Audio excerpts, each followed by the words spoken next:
반갑습니다. 지난주에 얘기했듯이 오늘은 깊은 곳과 또 오른편에 대해서 할 텐데, 자, 오늘 말씀 봅시다. 여기 보면 누가복음 말씀에서는, 그 다음에 요한복음 말씀, 이렇게 누가복음 5장, 요한복음 21장 말씀 읽었는데, 분명히 이제 그물을 던져서 고기를 잡는 내용이 두 번 다 나와. 근데 그 특징을 살펴보면 여기는 그물이 어땠어요? 여기는 안 왔죠? 또 찾아보세요. 다른 점이, 중요하게 다른 점이 뭐가 있을까 한번 우리가 이 말씀 속에서 두 가지 단어의 의미를 좀 깊이 생각해 볼 필요가 있어. 여기서. 자, 여기는 또 이제 제일 중요한 차이고, 누가복음엔 내리는 거고 요한복음엔 던지는 거고. 일단 또 여기서 질문, 제가 질문 던져볼게요. 그물이 찢어졌다고 그랬죠? 그러면은 고기는 어떻게 됐을까요? 흩어졌어요? 안 흩어졌어요? 없어진 것도 있겠지. 제가 일부러 그래서 안 적어놨는데, 누가복음 5장 7절 안 적혔잖아요. 7절 말씀 찾아보세요. 찾아서 읽어보세요. 확인해 봅시다. 시작. 이에 다른 배에 있는 동부들에게 손짓하여 와서 도와달라 하니 그들이 와서 두 배의 채움에 잠기게 되었더라. 그러면 잡은 거야, 안 잡은 거예요? 잡았어요. 근데 그물은 찢어졌어. 그죠?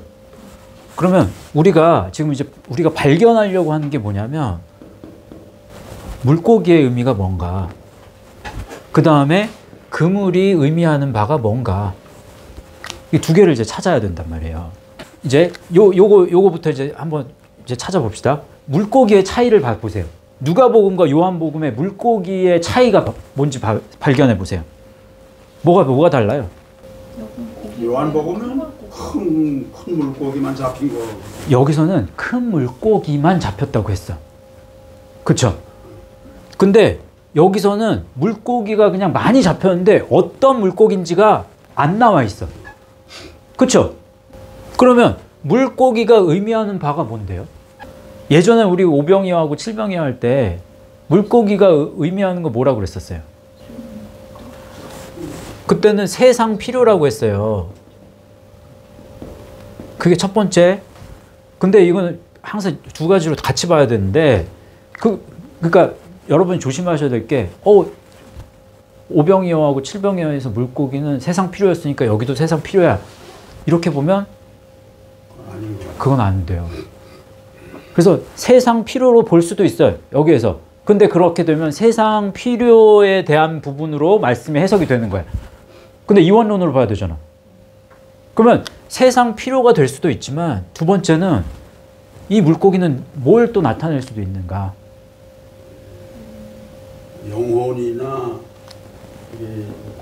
사람. 그렇죠. 사람으로 볼 수 있겠다. 영적인 해석으로 볼 때는. 왜?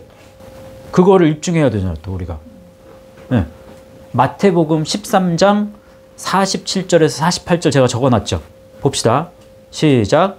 또 천국은 마치 바다에 치고 각종 물고기를 모는 그물과 같으니 그물에 가득함에 물가로 끌어내고 앉아서 좋은 것을 그릇에 담고 못된 것은 내버리느니라 라고 했어요. 천국은 마치 그물과 같다고 그랬죠.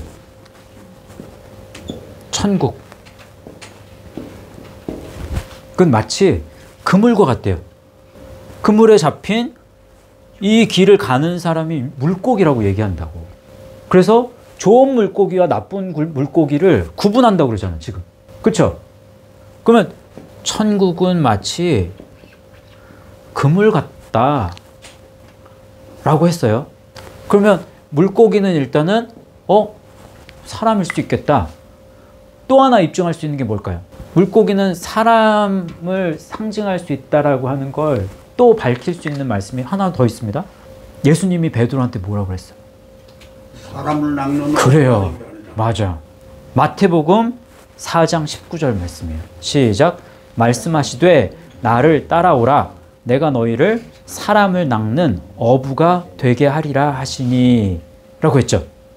이게 참 재밌는 게 사람을 낚는 어부. 요게 할리유스라고 써 있죠. 그 다음에 되게 하리라 뭐예요? 포이에오예요. 그러면 뭔가를 만드는 거예요. 뭔가를 만들어내는 거예요.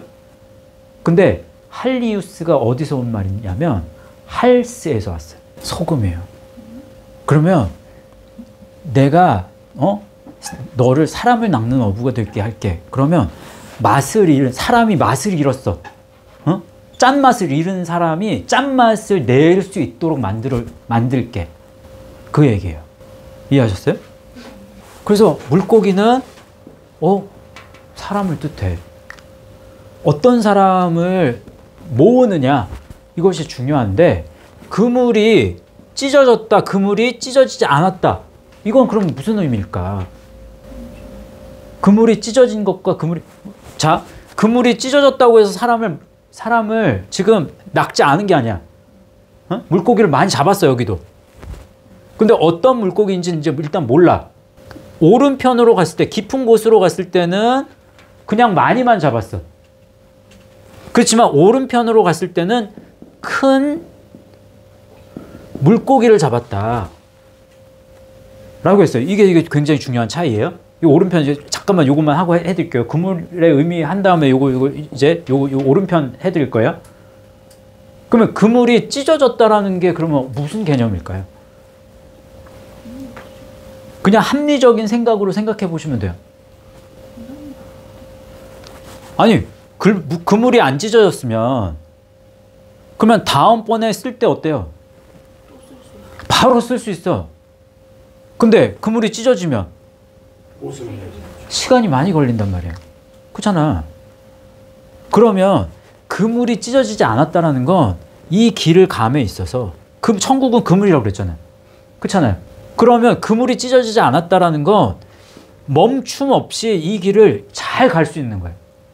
그물이 찢어졌다는 건 더디 가는 거예요. 이 길을 중단되는 거야 자꾸만. 왜? 그물이 찢어졌으면 잡을 수가 없거든. 그래요 안 그래요?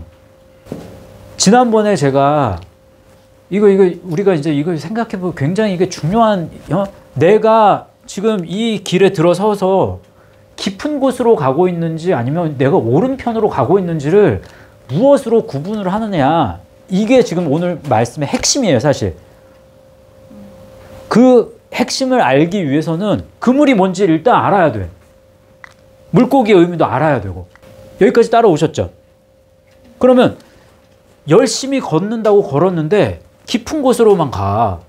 어떤 사람은. 근데 오른편으로 가야 큰 물고기를 잡을 수 있다고 했다고. 그러니까 많은 사람, 정말 이쪽으로 가는 사람을 많이 만들어낼 수 있는 거예요. 오른편으로 가는 사람을. 오른편이 뭔데 그러면? 이건 바도스라고 했고 이미. 이거. 자, 오른편 에잖아요. 한국말로는 한 단어지만 이게 헬라어로는 굉장히 중요한 의미를 가지고 있기 때문에 오른, 덱시오스, 편, 메로스, 에이스 세 단어나 쓰여요. 그러면 굉장히 중요한 의미를 가지고 있다라는 의미야 그게. 그러면 자, 덱시오스, 메로스, 에이스 과정을 뜻하고 결과를 뜻해요. 그래서 어디까지죠. 그런데 덱시오스는 어디에서 왔어? 데코마이에서 왔어요. 영접하는 거잖아요. 근데 지난번에 우리 공부할 때 람바노와 데코마이의 차이를 제일 처음에 우리 공부할 때는 람바노는 조금 투박하다.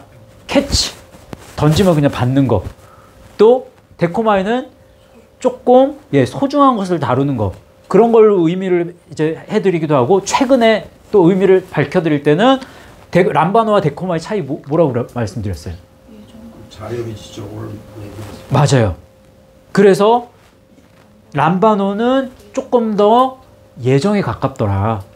데코마이는 조금 더 내 의지를 내가 노력하는 그거에 더 가깝더라.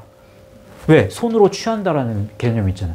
내가 스스로 이거를 노력해서 취하는 거야. 그래서 이거는 자유의지에 조금 더 가깝더라. 이렇게 얘기했죠. 그러면 내 자유의지, 내 노력을 들여서 내가 말씀을 영접하는 그런 의미가 있어요. 지금 데코마이가. 그러면 덱시오스하고 차이. 옳은, 왼은 뭔데? 왼편, 왼. 유오니모스. 어디서 왔어요? 오노마. 자, 왼편이 뭐냐? 오노마에서 왔고, 오노마는 기노스코. 그냥 아는, 그러니까 알미예요. 알아가야 돼. 근데 알아가는 거에도 범위가 있어요. 범위가. 제대로 알 수도 있지만 그냥 알아. 뭐만 알아?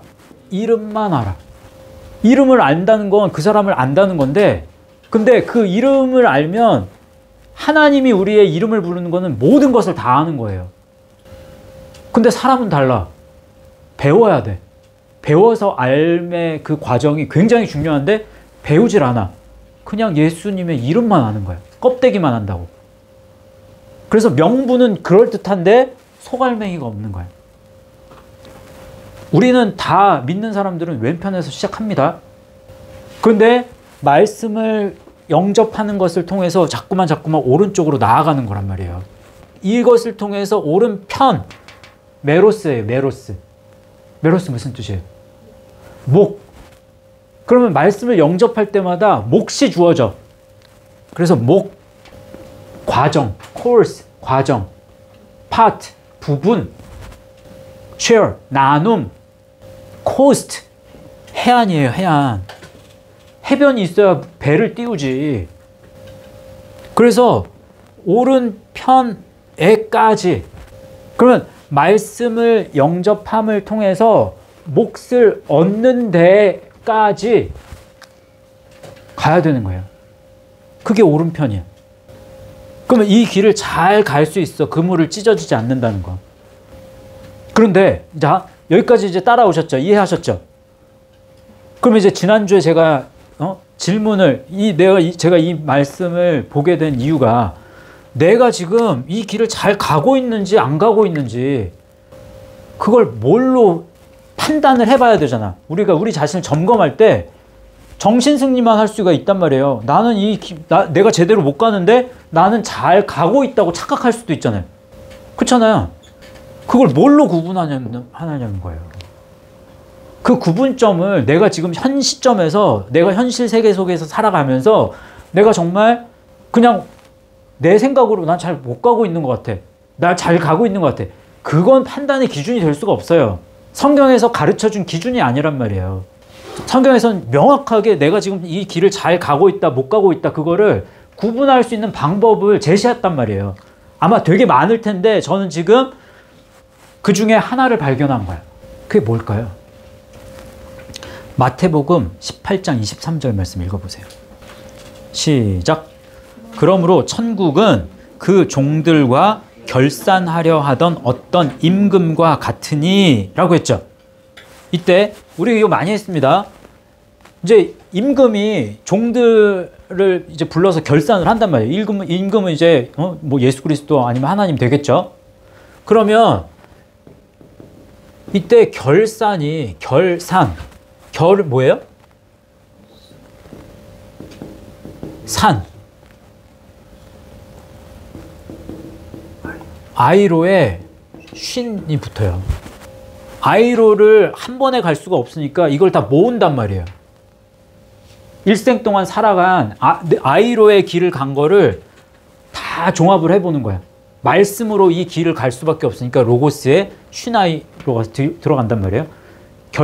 천국은 결산하려 하는 임금과 같다고 그랬잖아요.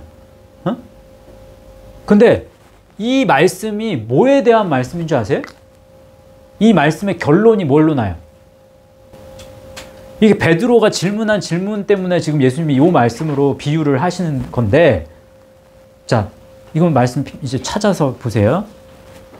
마태복음 18장 35절 말씀 읽어보세요. 시작. 너희가 각각 마음으로부터 형제를 용서하지 아니하면 나의 하늘 아버지께서도 너희에게 이와 같이 하시리라 라고 하죠. 그럼 21절, 22절이 이제 이 베드로가 질문한 질문이란 말이에요. 그 질문에 대한 답변으로 지금 결산에 대한 이야기를 예수님이 하신 건데 21절, 22절 읽어보세요. 시작.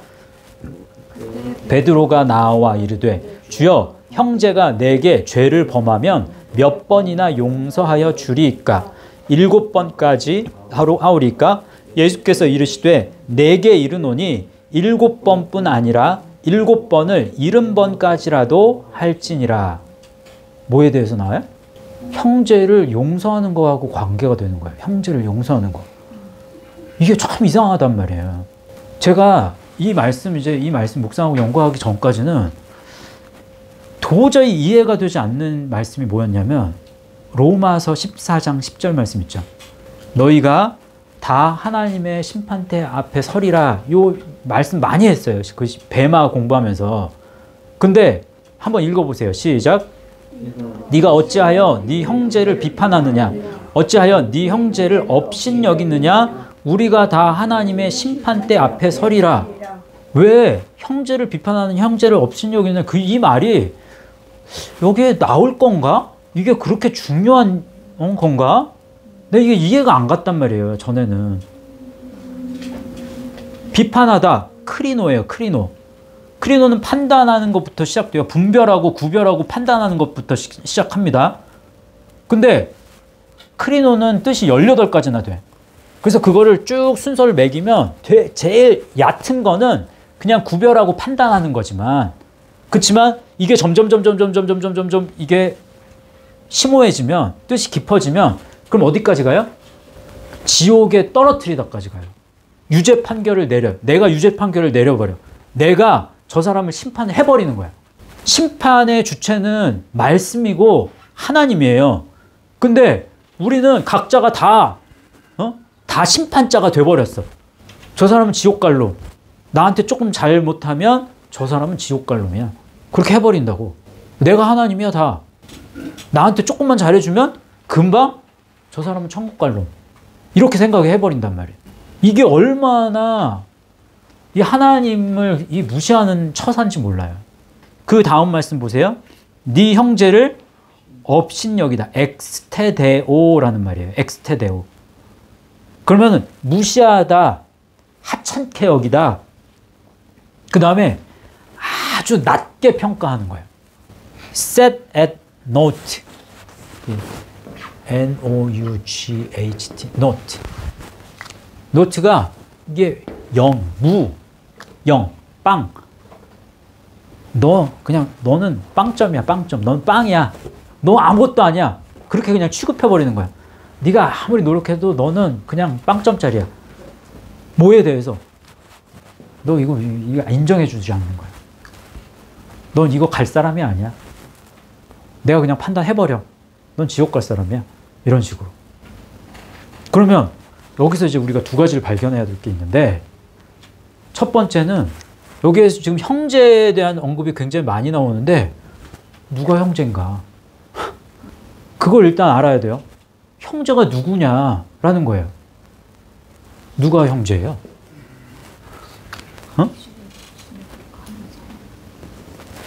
같이 말씀의 길을 가는 사람. 또 다른 분들. 제가 이거 가지고 고민 많이 했거든요. 맞지? 그럴 수 있어요. 틀린 건 아니야. 또 누가 형제예요? 그러면 이 길을 가는 사람은 용서하고 이 길을 같이 안 가는 사람은 용서 안 해? 너무 각박한 거 아니야? 이 길 가는 사람도 별로 없는데. 그렇잖아요. 누가 형제인가? 근데 성경의 말씀에 찾을 수 있습니다. 장로님, 어떻게 생각하세요? 이거 진짜로 고민해봐야 되는 거야. 형제를 용서한다는데 누가 형제인지를 우리가 구분을 해야지. 개념을 잡고 있어야지. 우리 형제라고 하는 거를 그러면 누가복음 10장에 내 이웃이 누구냐 할 때 이웃하고 형제하고를 같이 볼 수가 있을까 싶은데. 있어요. 그러면 이웃이 형제다. 그럼 이제 조금 넓어진 거지. 요거보다 조금 넓어졌죠. 분명히 넓어지긴 했어. 그렇잖아요. 그렇다면 내가 도와야 할 사람은 다 이웃이라고 할 수. 사실은 그렇게 돼야 되는데 우리는 그게 안 되잖아. 마태복음 6장 거기 제가 적어놨어요. 마태복음 6장 14절 15절 읽어보세요. 이게 주의 기도 이제 5절부터 13절까지는 주의 기도에 대한 내용이 나오고 그 다음에 14절 15절이 나오는 거예요. 14절 읽어보세요. 15절 시작. 너희가 사람의 잘못을 용서하면 너희 하늘 아버지께서도 너희 잘못을 용서하시려니와 너희가 사람의 잘못을 용서하지 아니하면 너희 아버지께서도 너희 잘못을 용서하지 아니하시리라. 너희 형제라고 안 했어요. 사람이라고 했어. 그러면 나와 관계를 맺은 사람이 바로 이웃이에요. 모든 사람을 가리켜요. 사람에 대해서 내가 용서하느냐 용서하지 않느냐. 그럼 이제 용서에 대한 개념을 우리가 잡을 필요가 있어요. 이거 지금 하려고 이거 지금 한 거예요. 이것만 해서는 이걸 이해를 못해. 이게 얼마만큼 중요한 단어인지 용서에 대한 이 개념의 이 말씀이 왜 지금 너희가 하나님의 심판대 앞에 심판대에 대한 말씀에 대한 걸 하면서 왜 지금 굳이 형제를 용서하고 형제의 잘못에 대한 그거를 용서하고 하는 이 이야기가 왜 나오는지 이거 아셔야 된단 말이에요. 용서하다. 무슨 단어 썼어요? 아피에미. 뭐와 뭐가 합쳐진 단어예요? 아포와 히에미가 뭔데? 히에미가 뭔데요? 보내다. 보내다. send. 아포. 그러면 그냥 떨어뜨려서 보내는 거예요. 멀리 보내다 이런 개념이에요. 개념 자체가. 그런데 여기에 있는 거를 떼어서 이렇게 보내는 거거든요. 근데 이제 아피에미의 뜻에 어떤 의미들이 다 담겨 있는지 한번 보세요. 여러분. 첫 번째, leave라는 뜻이 있어요. 근데 leave라는 뜻에는 leave 이제 영어 단어 leave의 뜻에 이 뜻이 뭔지 아세요? leave 뭐예요? 떠나다. 이것만 있어요? 중요한 뜻 중에 요게 하나 있고 또 하나 남다라는 뜻이 있잖아요. 영어에도 상반된 개념의 뜻이 있습니다. 그렇죠? 그러면 무엇을 남기고 무엇을 떠나보내는가가 굉장히 중요한 거예요. 두 가지로 생각하셔야 돼요. 또 lay aside라는 뜻이 있어요. lay aside 하면 옆에 두다, 한켠에 두다, 한켠에 두다 이런 뜻이 있는데 한쪽에 두다, 포기하다. 또 put away 또는 send away. send away 멀리 보내는 거죠. 그렇잖아요. 멀리 보내다. put away 하면 치우다잖아요. 저축하다 이런 뜻도 있어요. 그러면 뭔가를 보내는 것과 내가 저장하는 것, 또 remit, 송금할 때 remission이라고 하거든요. 송금하다, 보내다. 특히 이제 돈 보낼 때 송금하다거든요. 송금하다라는 뜻도 있지만 완화하다, 경감시키다 이런 의미도 있어요. 그러면 지금 제가 이 얘기를 하려고 하는 거예요. 내가 여기 있고 나에게 이게 붙어 있는 게 있다고. 근데 무언가를 보내면 그것을 보내는 것을 통해서 이 상태도 이야기를 해요. 아피에미는. 그래서 여기에서는 완화가 되는 거예요. 보내는 것이. 보내는 게 뭔가 남겨지는 게 있고 보내는 게 있어.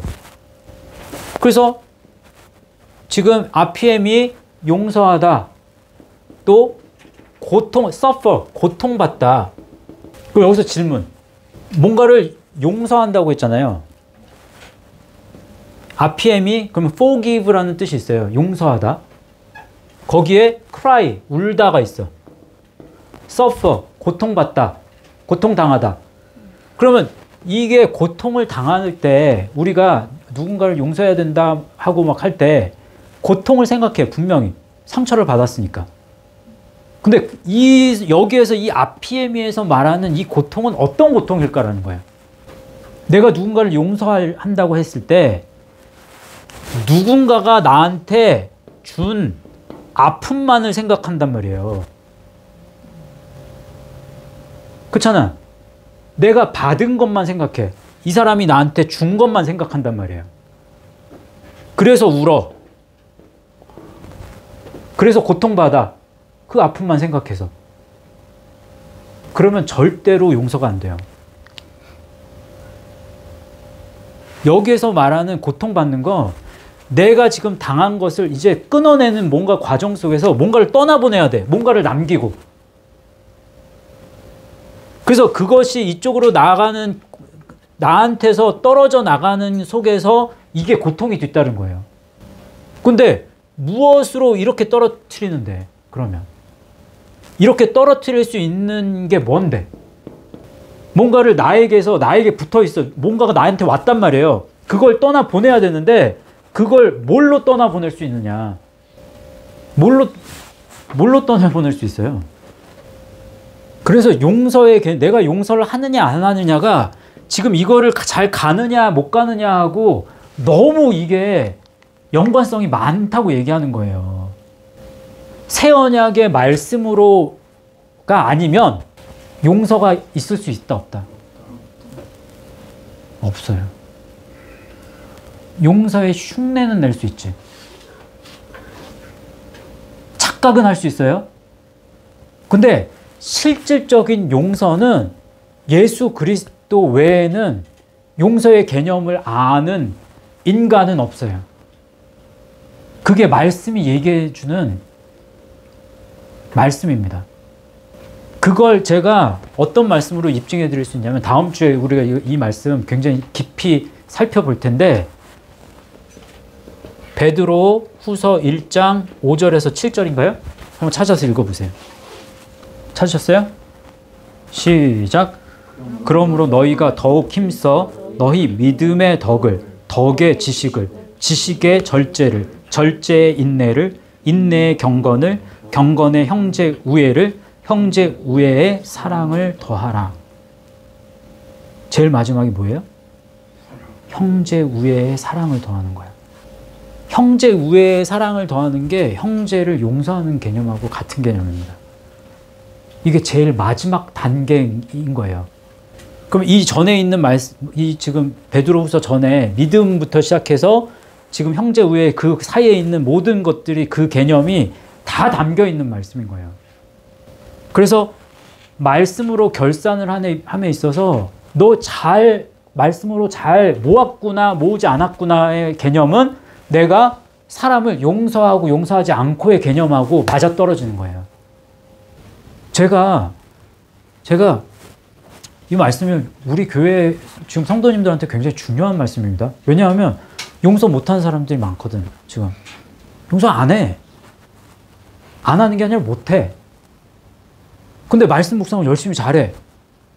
제가 저를 보면 용서에 대한 그 개념에 조금만 이제 정리를 할 텐데 내가 이거 잘 가고 있는지 못 가고 있는지 모르겠고 내가 못 가고 있는 것 같은데 왜 못 가고 있는지를 잘 모르겠는 거예요. 뭘로 내가 이걸 구분하지? 근데 잘 보세요. 이제 용서의 결론을 하고 마칠 텐데 용서하는 데 있어서 용서를 못하는 이유 중에 하나는 저 사람이 나한테 준 그 아픔을 생각하기 때문에 그래요. 그러면 지금 나한테 뭔가가 왔단 말이에요. 어? 나한테 뭔가가 붙어 있어. 근데 뭔가 이거를 이제 이 붙어 있는 걸 떨어뜨려 보내는 게 어려워. 그게 뭔지도 잘 모르겠고 그걸 내보내는 게 되게 어렵단 말이에요. 잘 안 나가죠. 제가 굉장히 연약한 부분이 무시당했을 때, 누군가. 그리고 오해받았을 때. 누군가 오해받았을 때는 그게 더 심해요. 근데 다른 사람은, 어떤 사람은, 그럼 오해받는 게 굉장히 어렵지만 유독 저한테는 심한 거예요. 어떤 사람마다 이제 어제 애들하고 이렇게 공부하다가 보니까 애들이 다 나름대로 떠나보내는 게, 이런 것들을 떠나보내는 게 어떤 죄의 어떤 그런 나한테 유독 상한 마음을 주는 그런 걸 떨어뜨려 보내야 되거든요. 그래야 용서가 되는데 이런 것들이 다 있어. 하나씩. 다 달라. 근데 그걸 뭘로 떨어뜨릴 거냐는 거예요. 내 힘으로는 안 된단 말이야. 말씀이 여기에 작용을 해서 말씀이 능력으로 나타나서 이게 떨어질 수밖에 없는 거예요. 그러면 말씀으로 내 안에 내가 말씀으로 열심히 간다? 그러면 이게 자연적으로 나타날 수밖에 없단 말이에요. 그래서 많은 말씀 속에 말씀을 결산한다, 하나님의 심판대 앞에 선다, 이런 말씀 속에 형제를 용서하는 개념이 거기엔 들어가 있어. 그렇기 때문에. 근데 이 길을 가는 데 있어서 우리 교회 사람들, 우리 교회 분들이 나는 말씀하고 나만 생각한다고, 난 말씀 묵상 열심히 해, 혼자서. 그래서 나만 그냥 잘하면 되지, 이렇게 생각하면서 세상 속에서의 나의 어떤 모습 속에서 뭔가 용서하고 뭔가 관계를 맺고 뭐 이런 거는 별로 문제를 안 삼아. 별 생각을 안 해. 그냥 내 방식대로 여전히 살아가. 나중에 큰일 납니다. 이러면. 이거 해결하셔야 돼요. 그러면 결국에는 누군가가 나한테 상처를 내서 내가 저 사람을 용서하는 그 개념이 아니라 내 안에 붙어 있는 이 사람의, 내 안에 이 상처의 어떤 그런 부분들을 말씀으로 그게 치료가 되고 이런 것들을 떠나 보내면, 그러면 이거는 자연이 되는 거예요. 그 사람의 누군가 타인에 대한 이걸로 집중을 하시면 된다, 안 된다? 잘 한번 고민해 보시고, 그리고 내가 지금 이제 여러분 이제 고민하셔야 될 건, 내가 내 안에 붙어 있는 이거를 말씀으로 이거를 해결해서 이거를 떨어뜨려 내야 되는 게 뭐지? 내가 유독 마음이 상하는 부분이 뭐지? 그걸 말씀으로 이제 어떻게 그걸 다스릴 수가 있지? 이거는 한순간에 되는 거 아닙니다. 물론. 믿음의 덕의 지식을, 지식의 인내의 절제를, 여러 과정이 있지만 그걸 차근차근 잘 밟으시는 노력을 하시지 않으면 안 된다.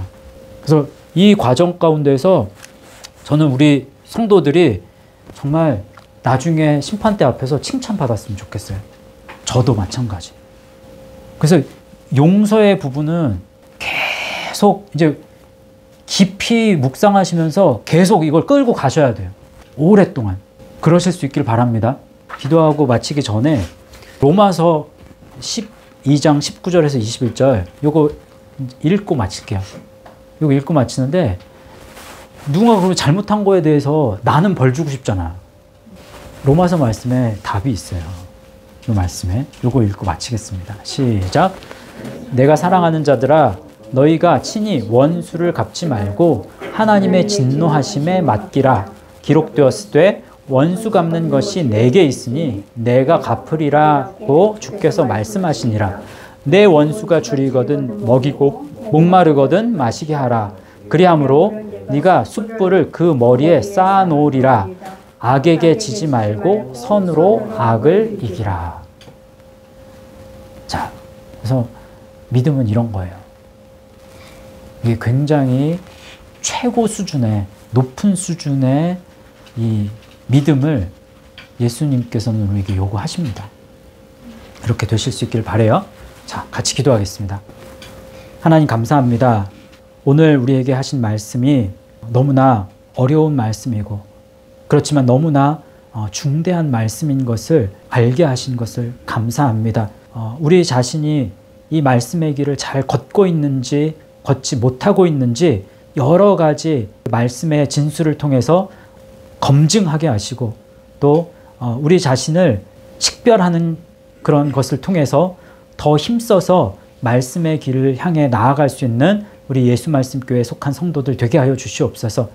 형제를 용서하고 또 형제를 사랑하는 것이 얼마만큼 말씀의 길과 연관성이 깊은지에 대해서 고민하게 하시고 누구든지 우리에게 잘못하고 또 우리에게 상처를 준 사람들에 대해서 우리가 용서의 마음을 가질 수 있는 우리 모두가 되게 하여 주시옵소서. 예수 그리스도의 새 언약의 말씀의 능력을 그래서 힘입을 수 있는 우리 모두가 되게 하여 주시기를 원하며 모든 말씀을 예수님의 이름으로 기도하옵나이다. 아멘.